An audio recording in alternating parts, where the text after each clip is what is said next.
কষ্টে হয়তো সংসার পরিচালনা করেন, তো তাদের উদ্দেশ্যে কিছু কথা বলবো আপনাদের।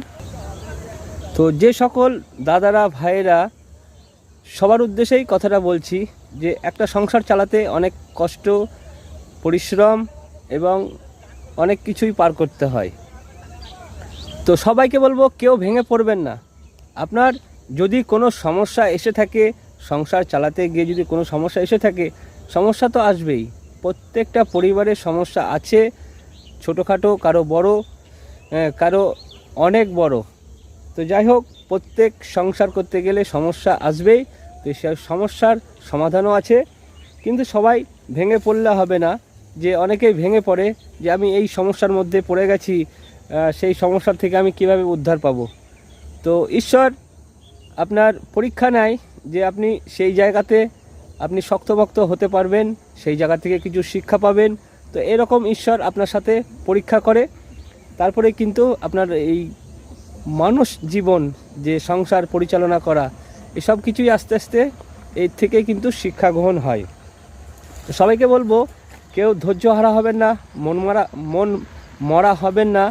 প্রত্যেকের কষ্ট যাই হোক কম বেশি এসেই থাকে।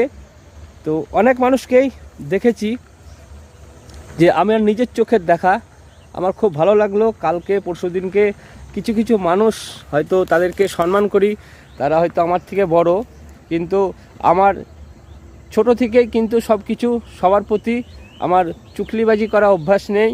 তাদের প্রতি আমি ফলো রাখি যে এই মানুষটা কেমন ধরনের, ওই মানুষটা কেমন ধরনের, সে কেমন পরিস্থিতি আছে এবং বর্তমানে সে কেমন পরিস্থিতিতে দাঁড়িয়ে আছে। তো এইগুলো ফলো করি, কিন্তু তাদের নামে কোনো বাজে মন্তব্য কিছুই করি না। বলতেও যাই না যে আপনি ভালো জায়গায় আছেন, আপনি একটা ভালো সাফল্য লাভ করেছেন, বলতেও যাই না। তো প্রত্যেকেই বলবো সমস্যার সমাধান তো আছেই, আর ভেঙে পড়বেন না, একটাই কথা বললাম বারে।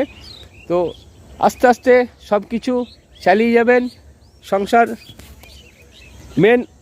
মেন হচ্ছে যে আপনি সংসার চালাতে যাবেন, কিন্তু আপনার একটা অ্যাসেট লাগবে।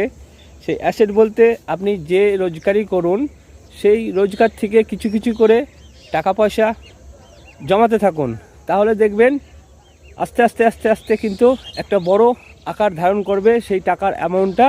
তখন কিন্তু আপনার ডেভেলপ হবে এবং